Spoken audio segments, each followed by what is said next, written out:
Jumbo, and welcome to another edition of Todd Talk, where we take teaching theory and turn it into teaching practice. In going with our monthly theme of meaningful assessments, today we will be talking about capstones and how you can use capstones to create meaningful assessments for your students.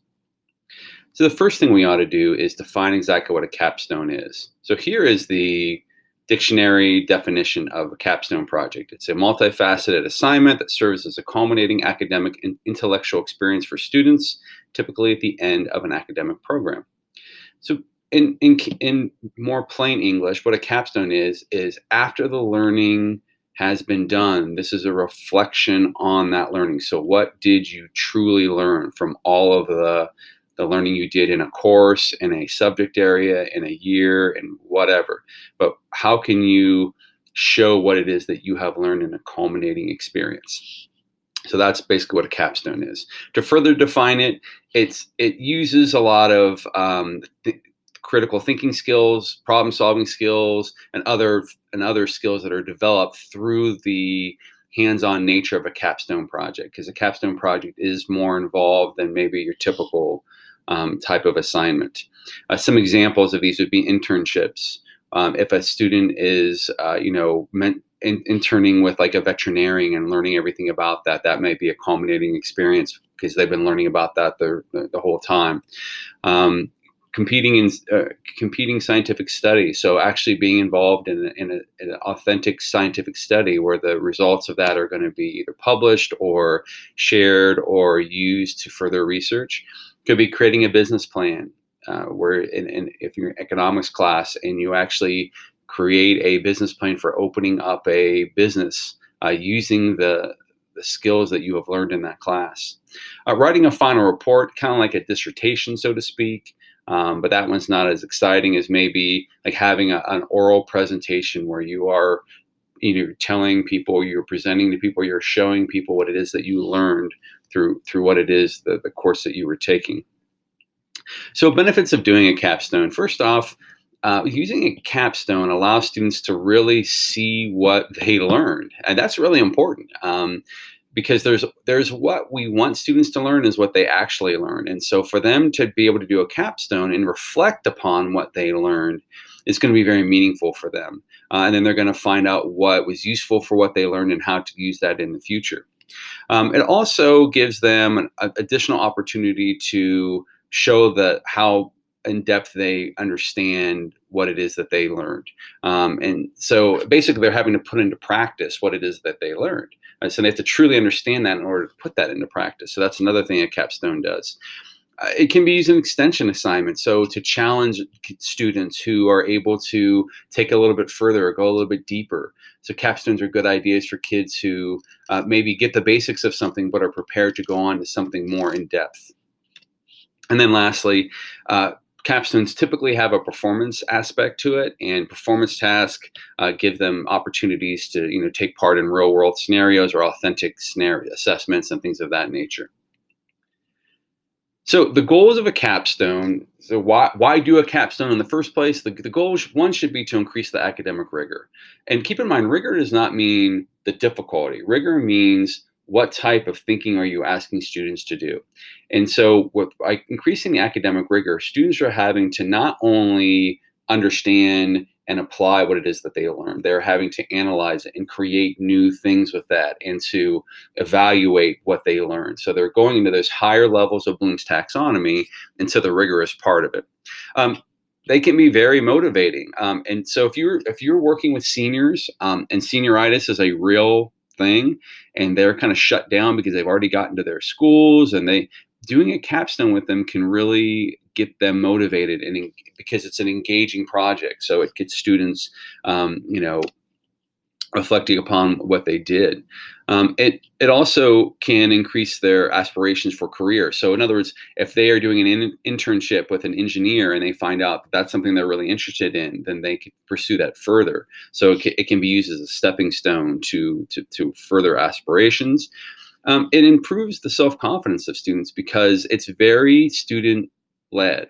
And so students are in charge of their learning. And so it's basically the Confucian saying of, we're no longer giving kids fish, we're teaching them how to fish, and then we're letting them fish now that they've been taught to fish, we're letting them do that fishing. And so they are going to be able to learn whatever it is that they want and reflect as learners and take that into whatever it is that they do. And then lastly, it demonstrates learning and proficiency. So it basically gives you, validation that students learn what it is you hoped that they learned. But I think that, again, the most important is the learning that they do and the reflecting that they do. It teaches 21st century skills, and here are some of them here, and I'm not going to go over all of them, but basically, if you do a capstone, you are probably going to have to use some research skills of some sort. You're probably going to have to learn how to set goals and manage your time. Hopefully, it's set up to where students are going to be thinking critically and problem solving. Hopefully, there's a public speaking aspect to it. Public speaking is a really valuable 21st century skill that students can learn. So capstones lend themselves to the teaching these 21st century skills. So even though students may be going over stuff they've already learned and reflecting upon that, but are taking it further, they're still going to be learning a skill as they're doing this. So there is additional learning that is taking place as a result. So it's also real world learning. So capstones usually encourage students to connect whatever it is they're working on to the community. Or to something authentic. So the example of the scientific research. So working with a real scientist and trying to help them in their research or something of that nature. But conducting interviews, the internships I mentioned before, these are all real world authentic tasks that students can do. Ideally, you have them working with a mentor or learning directly from the person that is able to show them what it is that they're doing. And so this allows them to understand what it is that they're going to be doing if they pursue this career in the future. So if a student really is interested in being a veterinarian and they intern with a vet, they're going to have a clear picture of is this something for them before they go into college and start doing, down that path and figure out it's not something that they want to do. A real nice thing is you could have a symposium at the end for several students. So if there are multiple students working on capstones, you can have a community event where you invite teachers, parents, you invite community members, politicians, business leaders to come and see what these students have learned. So it's kind of like a TED Talk almost, where students are giving an overview of what it is they learned from their capstone. So this is what a capstone actually looks like.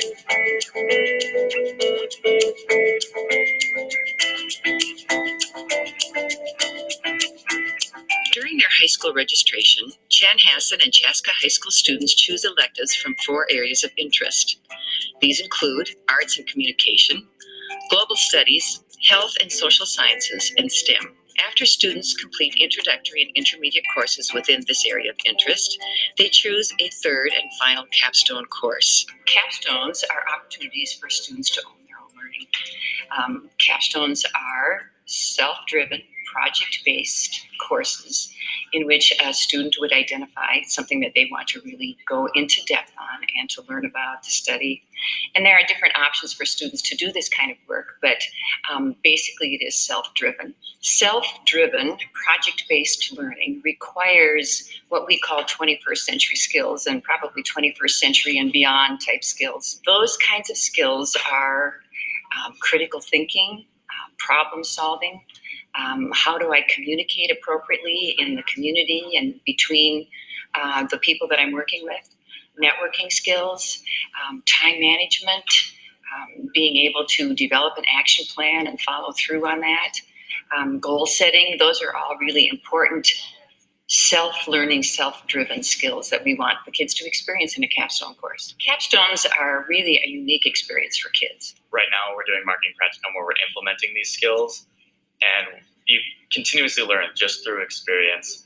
All the things we do, we encounter so many obstacles that we have to learn how to get around. And problem solving is an endless skill that you just get better at. It's not something you actually learn, and that really helps. It's all about real life and getting out there. During my capstone coursework, I learned a lot about time management, and it's really an independent study. So you learn a lot about yourself and how you work with time and with different fields. It also teaches you a lot. You go more in depth about the different fields that you're studying, and it's really real life application to what's happening in your community. The community is a critical partner because what the community can offer students is that authentic learning experience. Schools provide a great educational opportunity for kids, but they don't always provide the authentic experience. And students just so much benefit when they see the application of their learning in an authentic situation. And so I think that there are lots of opportunities for students to apply what they know out there in the community and in a real, authentic, real-world situation. The teacher serves as both a teacher and coach, helping students to develop goals, to identify possible projects, and to understand what a successful project should look like. Students have full responsibility for their projects, but they are supported by teachers, the Career Resource Center, counselors, and others. In my classes, students have outside business mentors that they are able to contact, get help from, ideas and advice. The value for students is they're able to take what they've learned in their prior classes. For example, in marketing practicum, they're able to take the information they learned in marketing 1 and marketing research and apply that to a real world situation. So far you've seen examples of capstones in high school, because ideally that's a great place to do it, because this is the culminating experience of their educational career. But it can be done in junior high as well. So our junior high does a gifted challenge project called the GCP. And in it, it breaks down into 5 parts. The kids are doing research. They're having an internship or mentor. They're creating some tangible product that reflects what it is, their community involvement. There is a showcase that they have to present at that shows what it is that they learn. And then they give a presentation to a group of students and teachers that kind of gives an overview of it. So you can see all the elements of the capstone within this project itself. And kids work on this over the course of the entire year. So it's not like they do this at the very end. It's introduced to them very early in the year, and then they're developing their capstone project as it goes along. And the capstone project may not have anything to do with what it is they're learning in class, actually. It just may be something that they've really always wanted to learn about, or something they've wanted to explore using these 21st century skills that you see here. So, and this is the way the timeline works. Like I said, they introduce it in November, and it goes all the way till May. And so kids are getting checklists or checkpoints all throughout to make sure that they're where they need to be. AP has a capstone where what they do is after taking a 10th and 11th grade seminar, they take AP research and so on and so forth. It looks like this, basically.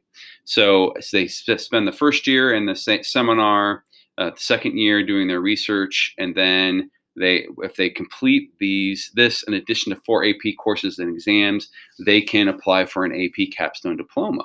So that is a more formal capstone.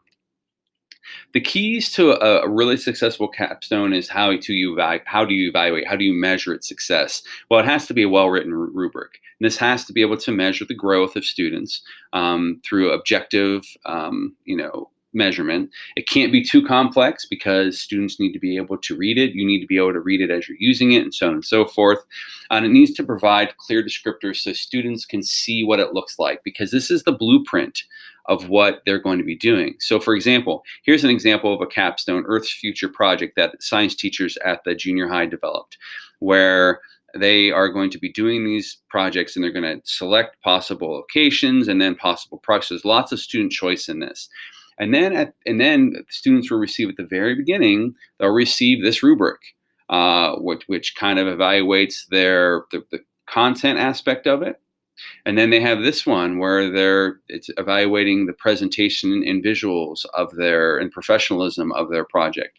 And you can see that these are all very clearly laid out. So the ways you can set it up in your class is you can choose a long-term project that you're already working on, and just the capstone is the culminating product of that long-term project. It could be that you set it up that you find a topic that's really important in your subject area and allow students to create a capstone around this. So if you're teaching science and you pick, the community, the pollution of the local river, then that might be something that's a project that students are going to be working on. You can have them collect work over the course of a year. It's like a portfolio. But the capstone comes in the reflection of this portfolio. And then lastly, you can work with another teacher. And so when I taught middle school, we had a capstone that went through math, social studies, science, and language arts. So it was a culmination of the entire year for students. Then students presented their funerary project where they had to incorporate all of the skills they learned from all of the subject areas in this particular capstone.